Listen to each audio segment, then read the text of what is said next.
Dream Team, it's your boy Neal back with another reaction video, guys. Here we are with the island too strange to belong on Earth. Before we dive in, make sure you subscribe, ring notification bell, get a video a thumbs up so it gets suggested. Let's see what island we got. If Narnia and the Twilight Zone had a one-night stand with enough hallucinogens to make the cast of Euphoria flinch, you'd get this island. Dang. What happens when you combine snow sea? Narnia and Twilight have one night stand with enough hallucinogens to make the cast of Euphoria flinch is crazy. Seasoned beaches, sky molest flinch, you'd get this island. What happens when you combine snow-seasoned beaches, sky-molesting reaches, air so clean you'd swear it bleaches, a hippie Satanist wet dream jungle, and animals not even Dr. Seuss on Adderall could come up with?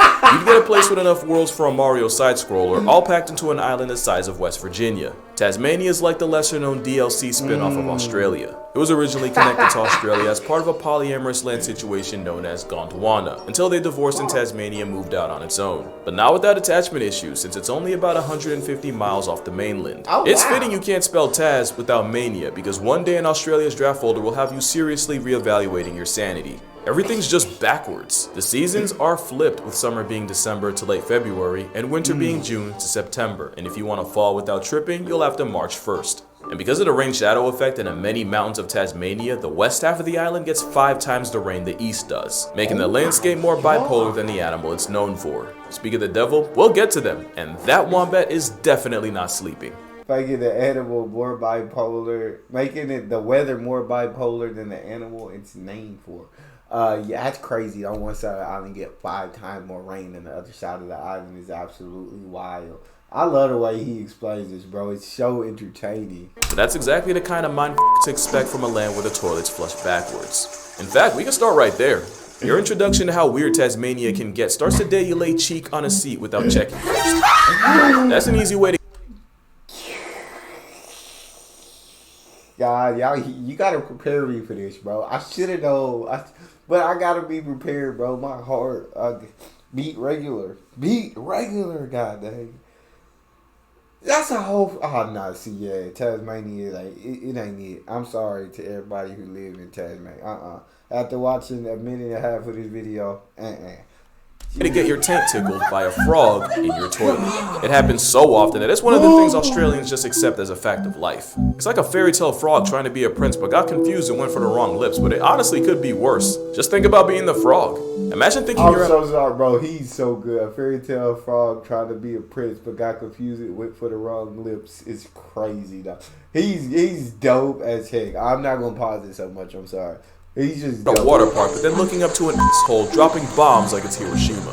And while getting your bathing suit area caressed by Kermit would surely put a dent in your mental, the frog's technically not dangerous and definitely not the worst thing you can find in your bathroom. Imagine dropping trow in the dunny just to see the highly venomous Tasmanian tiger snake just under some TP. And yes, that's actually happened. How about a family of also venomous jack jumper ants in your kitchen? Now, their sting is a jihad the wasp, but only mildly painful in humans, unless you're allergic, in which case they'll tattoo your name on a headstone. It's like I always say, the odds might be low, but they're not zero. In Tasmania, you can have frogs causing clogs, but how about a disaster in your plaster? Do me a favor real quick, close your eyes. Go ahead, do it. Now imagine after a long, stressful day on your feet, you finally get into bed, nestle yourself under the covers, the room is the perfect temperature, it's nice, dark, and slowly drift off into that familiar, inviting world of... Congrats, you just had the experience every Australian has at one point. The day you find out you're roommates with a brush-tailed possum. They make that noise? Because he really did relax. I closed my eyes and I was picturing all that and I was relaxing. That noise, oh my God. That noise, I'm moving. I hear that one time and I'm moving. It ain't worth it to stay in that crib. I can't. Squishmallow. Their personality trait involves breaking into houses and living there rent-free, all while serving the soundtrack of Satan getting his prostate punched. And they're a protected species, so they're above the law, which is how they end up in Looney Tunes levels of nonsense. There was one time a brushtail broke into and trashed some woman's office, but in his defense, he's sorry. This possum broke into a bakery, and I guarantee you sorry is the last thing, well, other than half-digested pastries, coming out of his mouth. In their defense, they are cute, and their vision might be poor, but they'll still peek at you. They're living proof that out of fight or spite, life in Tasmania will find a way. Take these rocks for example. The rocks, called dolerite, were formed by magma getting pushed up through the crust, kind of like a pimple that can extend up to 300 meters above the sea, or just under 1,000 feet. You might think nothing can get any use out of Earth's acne, but it's actually a popular rest stop for fur seals, where they can take a break from hunting without also getting packed into a lunchbox by a great white. There's about 50 of these seal service areas across the island, with over 2,000 seals taking advantage, and if you look further out, you'll see they're not the only ones. Humpback whales will travel from their freezing feeding grounds to warmer waters to have calves, and back again, and we used to think they just fasted the entire time for 6 months. But it turns out, humpbacks will use the waters off Tasmania like truckers at a diner as a place to refuel on the way home. The sights don't end once you get on the beach either. If you're lucky, you might catch a leatherback freight train of a turtle heading back to sea. If you're a little less lucky, you'll run into a leopard seal that thought it was too good for directions. You know, it's not until you see these things on land that you realize just how bad penguins got it. Look at those teeth. Yeah. R.I.P. to all the penguins out there that run into this monster. Those teeth. Rare, but every once in a while the rubber assault sub wanders from Antarctica and ends up in Australia's understudy. You might think they're cute, but let me remind you, they have a confirmed human body count. Besides, there's another seal I think you'd rock with even more. This is Neal the seal. For real. He's a southern elephant seal that's honestly been bullying the small town of Dunalley, and everyone just accepts it, because Neal is the law and the landlord. Elephant seals are notorious for their intrinsic disdain for human infrastructure. Neal is no different. As far as he's concerned, it's his town. Y'all just renting it. All that adds up to a plus-size pinniped with an attitude problem. An attitude everyone just puts up with, because isn't that just the most Australian thing you could do? And apparently Neal's still out here being a menace, so if you live in Tasmania, you might just get a visit from him. Just make sure you have a sick day in the chamber in case a 1,300-pound sausage decides to park in front of your car. And because Tasmania, you can go from a diet Jabba the Hutt on your lawn to the world's smallest penguin. Fairy penguins spend most of their time at sea, but once a year they'll return to land to shack up, get a nice burrow, and eventually start a family. The penguin dream. It's adorable until they choose to shack up under your house and you find out what a pint-sized penguin vow renewal sounds like.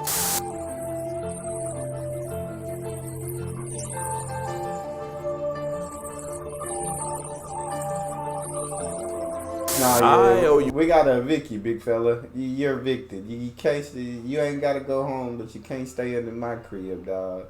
You're evicted. If you making that noise, Do an apology. But since Australia is nothing but a compromise with nature, they get the same diplomatic immunity as Neal. There's even places where you can watch hordes of travel-sized blue penguins coming home after a long day at sea. And if you're really lucky, you'll see what happens when he comes home to his wife getting her plumbing fixed by someone else. Pro tip though, they don't like bright lights, but they're chill around red.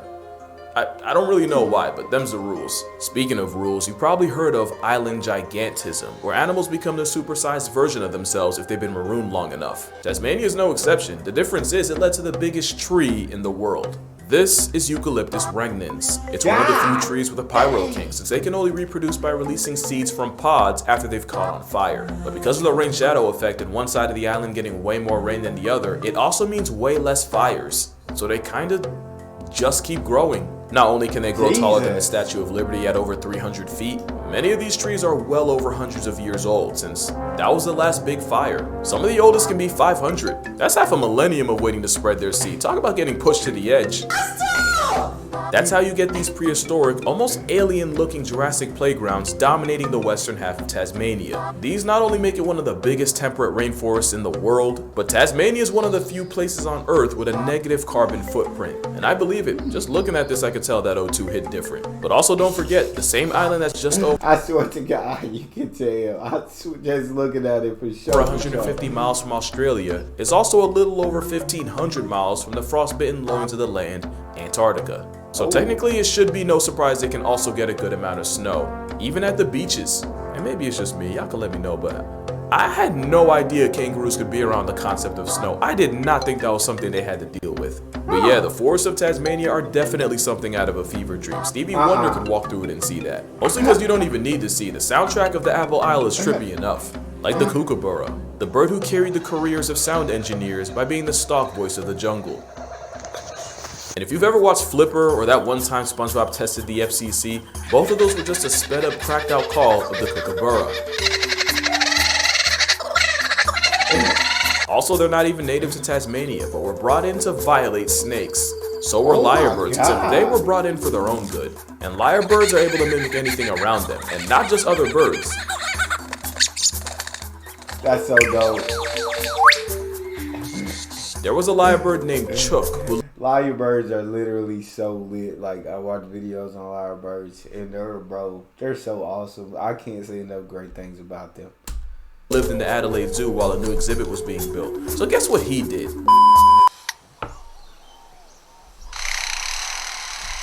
That's crazy.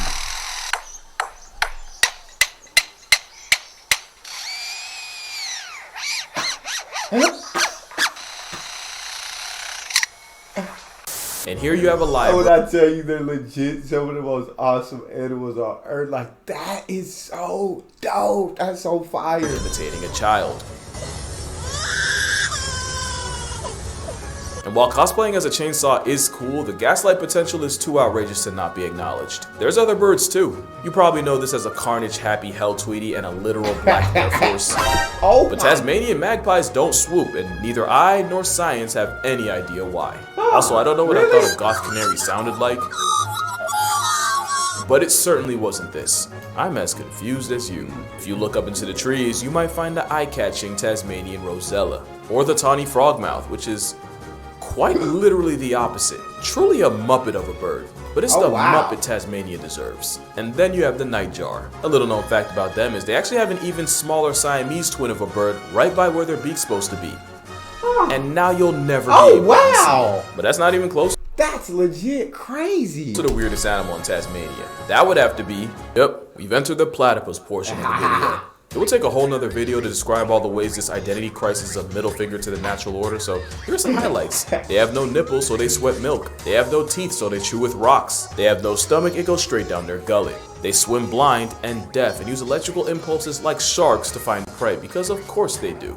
And they have one all-purpose hole that was apparently so fascinating their entire family reunion got named after it. The only animal in their league of eccentricity, yeah, weird was just too bland a word for them, is the echidna. It's also a stomachless, egg-laying, milk-sweating, water-loving monotreme. They're a lot like the Greek guard dog Cerberus, but instead of 3 heads, they have 4. Instead of on their shoulder, theirs is south of the border. Echidnas have a fire hydrant with 4 nozzles, and only 2 can come to a conclusion at a time. Speaking of erupting heads, I'm really about to blow your mind. So you probably know the Disney show Phineas and Ferb with character Perry the Platypus, created by Dan Povenmire, who came up with a concept for a teal-tinted monotreme in 1993. And obviously platypes aren't green in nature, or at least not the live ones. Except in late 2020, scientists discovered the walking custard factory glows under UV light.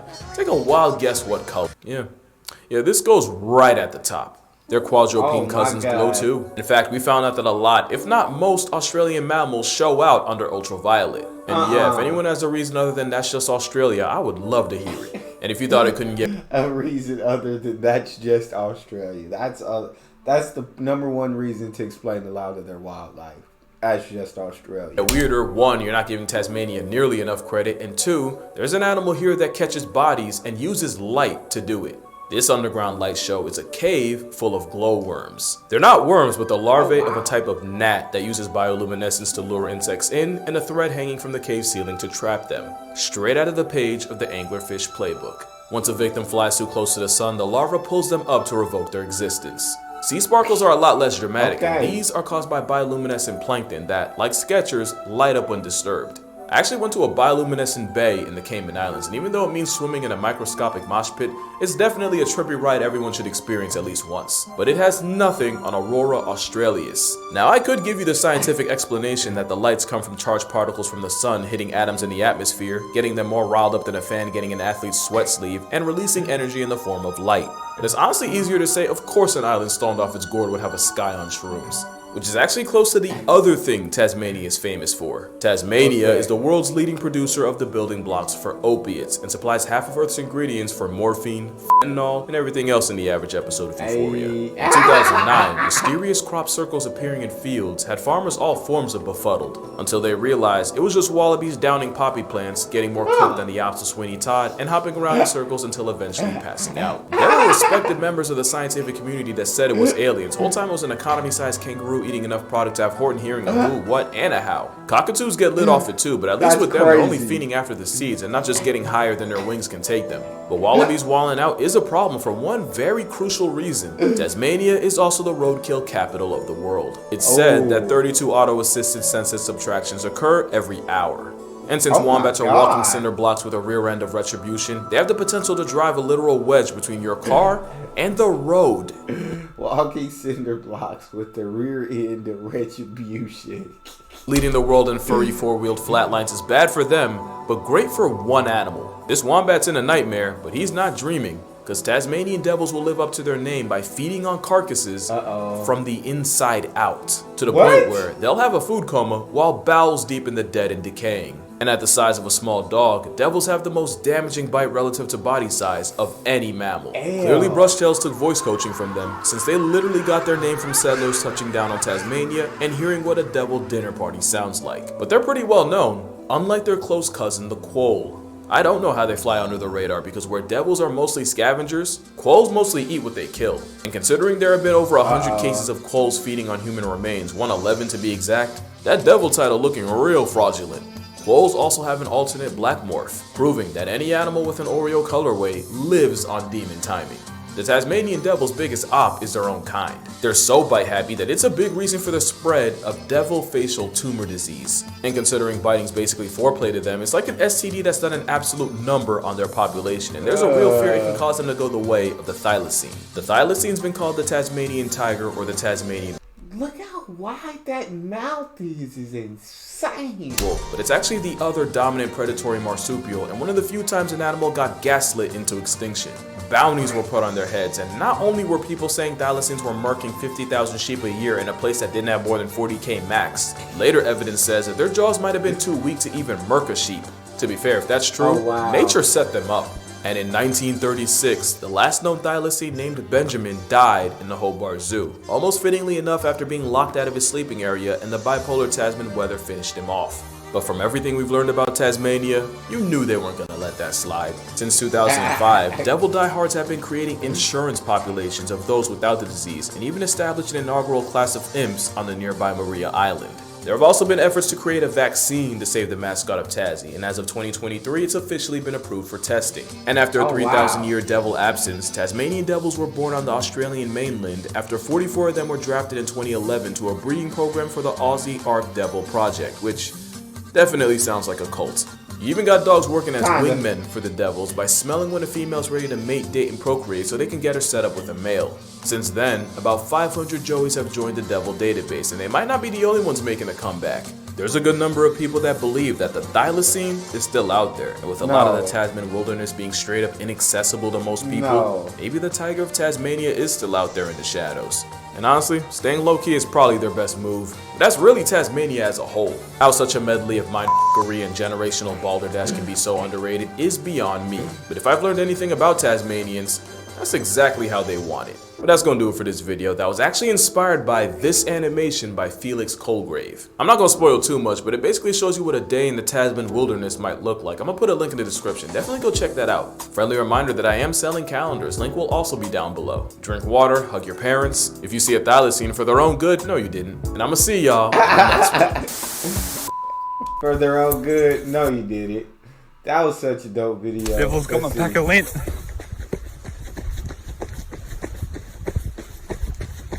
All day. Got my lint. That thing gone, big dog. You gonna have to move faster than that. Oh, he let it go. 78% your mongrel. You could have let him have that, man. You could have let him have it. That's all we got, y'all. That was such a dope video. I got to react to more of this creator's videos because it was pure entertainment. If you have a favorite video suggestion, you can subscribe to Patreon, drop it in the comment section, or in the description section there's a premium request link. It's your boy D Neal, out.